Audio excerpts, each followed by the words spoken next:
અમદાવાદના નરોડામાં એસએમસીએ દરોડા પાડી દારૂનો મોટો જથ્થો ઝડપ્યો છે। નરોડા જીઆઈડીસી ફેઝ 1માં અવાવરૂ જગ્યામાંથી દારૂ ઝડપાયો છે।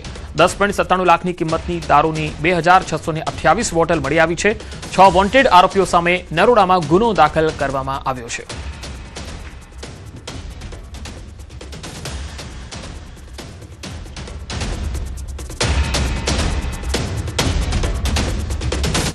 અને હવે વાત આસ્થાના શ્રાવણની।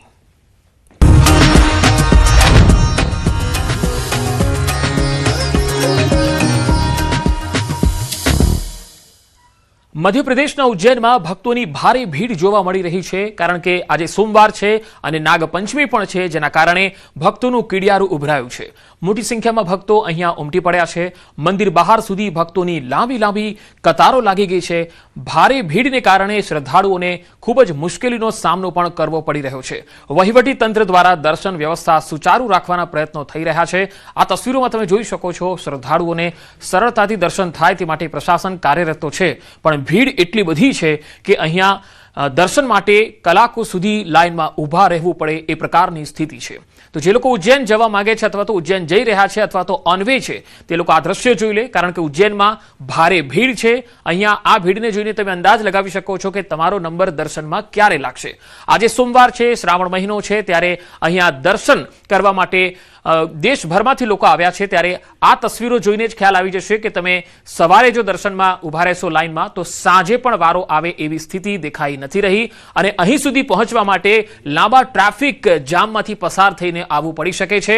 વહીવટી તંત્રને પણ ખૂબ જ મુશ્કેલી પડી રહી છે આ ભીડને મેનેજ કરવું, ટ્રાફિકને મેનેજ કરવું, કારણ કે વ્યવસ્થા તો ગોઠવવામાં આવી છે, પણ ભીડ એટલી છે કે આ વ્યવસ્થા અવ્યવસ્થામાં બદલાઈ શકે છે। વાત હવે ગીર સોમનાથની। શ્રાવણમાં સોમનાથમાં જડબેસલાક સુરક્ષા બંદોબસ્ત છે। સોમનાથમાં 1000થી વધુ સુરક્ષા કર્મચારીઓ તૈનાત છે। અહીંયા 2 ડીવાયએસપી, 16 પીઆઈ અને 25 પીએસઆઈ સહિત 450 લોકલ પોલીસનો બંદોબસ્ત છે। એસઆરપીની એક કંપની અને જીઆરડી, એસઆરડીના 350 જવાનો ફરજ પર છે। બીડીડી, એલસીબી, એસઓજી, ક્યુઆરટી અને ડ્રોન ટીમ પણ તૈનાત છે। માઉન્ટેડ પોલીસ દ્વારા મંદિર પરિસરમાં સતત પેટ્રોલિંગ થઈ રહ્યું છે। ડ્રોનથી મંદિર પરિસર અને ભીડવાળા વિસ્તારો પર બાજ નજર રાખવામાં આવી રહી છે। કોઈ પણ કટોકટી માટે ક્યુઆરટી ટીમ એલર્ટ મોડ પર છે। ભીડ વ્યવસ્થાપન માટે પ્રવેશ બહાર નીકળવાના માર્ગો પર વિશેષ બંદોબસ્ત છે। પાર્કિંગ અને સંવેદનશીલ વિસ્તારોમાં પોલીસનું સતત મોનિટરિંગ પણ થઈ રહ્યું છે। સુરક્ષા તપાસમાં સહકાર આપવા પોલીસે યાત્રિકોને અપીલ કરી છે। आज श्रावण मना के प्रथम सोमवार के अंतर्गत यहाँ पुलिस के द्वारा बहुत भारी तादाद में बंदोबस्त लगाया गया है। पुलिस अधीक्षक साहब की सूचना के अनुसार यहाँ पे 1000 पुलिस कर्मचारी, अलग अलग आला अधिकारी भी यहाँ उपस्थित है। क्यूआरटी, बीडीडीएस की टीम उपस्थित है। ट्रैफिक भी यहाँ उपस्थित, ट्रैफिक पुलिस की टीम भी उपस्थित है। यात्रियों के साथ अच्छा व्यवहार किया जाए, ऐसे अलग अलग प्रकार की पुलिस को तालीम भी दी है और यात्रियों की सुविधा के लिए हमारी सोमनाथ पुलिस टीम हमेशा तैयार है। તો પવિત્ર શ્રાવણ માસ નિમિત્તે પ્રથમ જ્યોતિર્લિંગ સોમનાથમાં ઠેર ઠેર ભંડારાનું આયોજન પણ કરાયું છે। મહાદેવના દર્શને દેશ વિદેશથી ઉમટી રહેલા શિવ ભક્તો માટે સેવાભાવી સંસ્થાઓ તેમજ મંત્રી પરસોત્તમ સોલંકી, હીરા સોલંકી, ધારાસભ્ય વિમલ ચુડાસમા અને સાંસદ માનસી પરમાર સહિતના અગ્રણીઓ દ્વારા ભંડારાનું સુંદર આયોજન કરાયું છે। ખાસ કરીને સોમવારે ઉપવાસ રાખીને પગપાળા કે કાવડ યાત્રા સાથે પહોંચતા યાત્રાળુઓ માટે શીરો, સૂકી ભાજી, ફળ, થાબડી અને વેફર્સ જેવા વિવિધ ફરાળ અને પ્રસાદની વ્યવસ્થા કરીને સેવાભાવીઓ ખડે પગે સેવા આપી રહ્યા છે। આ રીતે હર હર મહાદેવના નાદ વચ્ચે યોજાતા આ ભંડારા ભક્તિની સાથે સેવા એ જ સાધનાનો જીવંત સંદેશ આપી સોમનાથની પવિત્ર ભૂમિ પર માનવ સેવાનો અનોખો સંગમ રચી રહ્યા છે। પ્રસાદનું આયોજન સરસ છે। બધા શ્રાવણ મહિનામાં બધા સોમવારે બધા રહ્યા હોય, બધા સવારનો ઉપવાસ હોય બધાને, અને એ બધી પ્રસાદી અહીંયા બધા વિતરણ કરે। મારા બાપુજીને વિચાર આવ્યો ભાઈ કે સોમનાથના આપણે સાનિધ્યમાં પ્રસાદી કરવાનું નિઃશુલ્ક। જેમ કે બહુ મોટી લાઈન હોય તો શ્રદ્ધાળુ જે ભૂખ્યા હોય તો આપણે નિઃશુલ્ક આપણે પ્રસાદીનો સેવા આપે છે।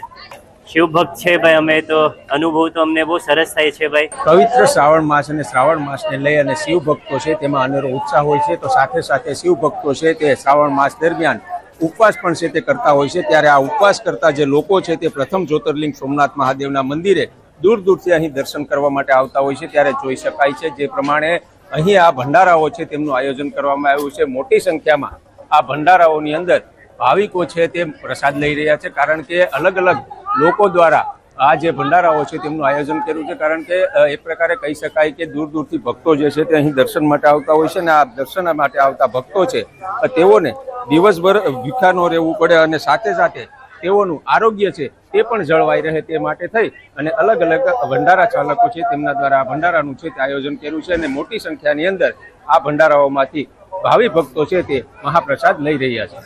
દિનેશ સોલંકી, ન્યૂઝ 18 ગુજરાતી, ગીર સોમનાથ. તો છોટી કાશી ગણાતા જામનગરમાં પ્રથમ શ્રાવણી સોમવારે શિવાલયોમાં ભક્તિનો માહોલ જોવા મળ્યો છે.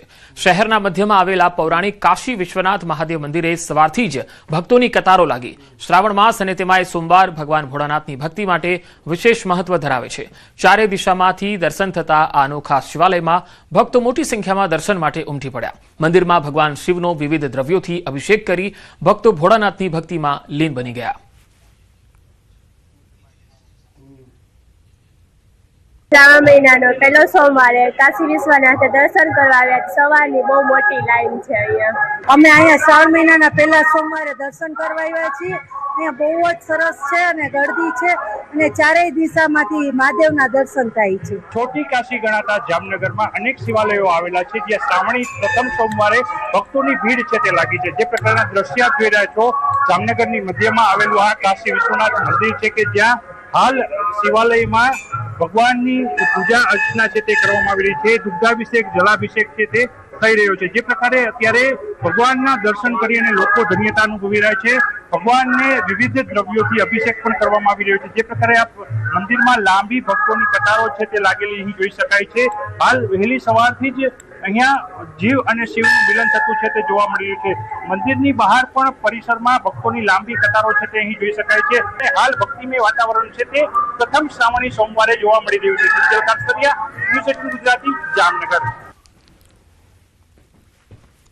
તો સુરેન્દ્રનગરની બાપુનગર સોસાયટીની 25થી વધુ મહિલાઓએ શ્રાવણ માસમાં અનોખી શિવભક્તિનું ઉદાહરણ પૂરું પાડ્યું. મહિલાઓ 5 દિવસમાં 1.25 લાખ માટીના શિવલિંગ બનાવી પાર્થેશ્વરનું પૂજન કરી રહી છે. 25 થી 30 મહિલાઓ વહેલી સવારે 3 વાગ્યાથી પાર્થેશ્વર બનાવવાની શરૂઆત કરે છે અને બપોરે અંદાજે 2 વાગ્યા સુધીમાં આ કાર્ય પૂર્ણ કરે છે. શિવલિંગ પર ચંદન ચોખા અર્પણ કરી 5મા દિવસે 1.25 લાખ બીલીપત્રથી વિશેષ પૂજા કરવામાં આવશે. છેલ્લા 3 વર્ષથી ચાલી રહેલી આ ભક્તિની પહેલ વિસ્તારમાં આકર્ષણનું કેન્દ્ર બની છે. બહેનો દ્વારા દરરોજ જે પાર્થેશ્વર બનાવવામાં આવે છે તેમાંથી ઓમ, ત્રિશૂલ અને કાચબા આકારમાં તેને ગોઠવી અદ્ભુત કૃતિ તૈયાર કરાય છે. બાપુનગરની આ બહેનોએ ઘરમાં જ શિવલિંગ બનાવી તેની પૂજા અર્ચના કરી અને શ્રાવણ માસને ભક્તિમય બનાવી દીધો છે. આમ અમે 17-18 વર્ષથી મારા ઘેર કરતા હતા, પણ 1.25 લાખનું આયોજન તો 3 વર્ષથી કર્યું છે અને સવારમાં 3 વાગ્યાથી અમે ચાલુ કરીએ છીએ, 1 વાગ્યા સુધી કરીએ છીએ અને એમાં અમે 30 બહેનો છીએ અને એ બધાના સાથ સહકારથી આ શક્ય છે. આમ તો અમે છેલ્લા 13 વર્ષથી અમારા ઘરે પાર્થિવ શિવલિંગ આખો મહિનો બનાવીએ છીએ અને છેલ્લા 3 વર્ષથી 1.25 લાખનું આયોજન કરીએ છીએ. એમાં અમે શ્રાવણ મહિનાની પહેલા 1 મહિના પહેલા માટીનું ટ્રેક્ટર મગાવી અને એનું આખું સાફ સફાઈ કરીને ચાળીને ભરીને સ્ટોર કરી છે. પછી એનો શ્રાવણ મહિનામાં ઉપયોગમાં લઈએ છીએ. બપોરે એની મહાઆરતી કરીએ છીએ, પછી એનું સાંજે વિસર્જન કરીએ છીએ. કહેવાય છે કે આ શિવલિંગ પાર્થેશ્વર શિવલિંગ બનાવીએ તો નિસંતાન હોય એને સંતાન પ્રાપ્તિ થાય, જે રોગિષ્ટ હોય એના રોગ દૂર થાય. આનું ખૂબ જ મહત્વ શિવ પુરાણમાં આપેલું છે અને આ કાર્ય અમે બધા બહેનો ભેગા મળીને કરીએ છીએ. બહુ મજા આવે છે અને ખૂબ જ શિવમય થઈ જઈએ છીએ. તો આજે શ્રાવણ માસનો પહેલો સોમવાર અમદાવાદના શિવાલયોમાં પણ ભક્તોની ભીડ છે. પ્રથમ સોમવારે કરો બિલેશ્વર મહાદેવના દર્શન. તસવીરો શ્યામલ સ્થિત બિલેશ્વર મહાદેવની છે, જ્યાં મંદિરમાં ભક્તો પણ આવી રહ્યા છે મોટી સંખ્યામાં. શિવજીને અહીંયા વિશેષ શણગાર કરાઈ રહ્યો છે. દિવસભર શિવજીનો અહીંયા જળાભિષેક ચાલુ રહેશે. मैं यहाँ शिव जी की पूजा करने के लिए आई हूँ और आज मेरा बर्थडे भी है, तो इसीलिए ये दिन और ऊपर से आज नाग पंचमी भी है, तो आज का दिन मेरे लिए बहुत ही ज़्यादा शुभ है. तो बस दर्शन हो जाए, मेरी जो विशेष है वो सब पूरी हो जाए. आज नाग पंचमी भी है, ऊपर से आज 3रा सावन का वो सोमवार है, तो आज का दिन बहुत ही शुभ रहे सबके लिए और सबकी पूजा बस हो जाए. પવિત્ર શ્રાવણ માસનો આજે પ્રથમ સોમવાર છે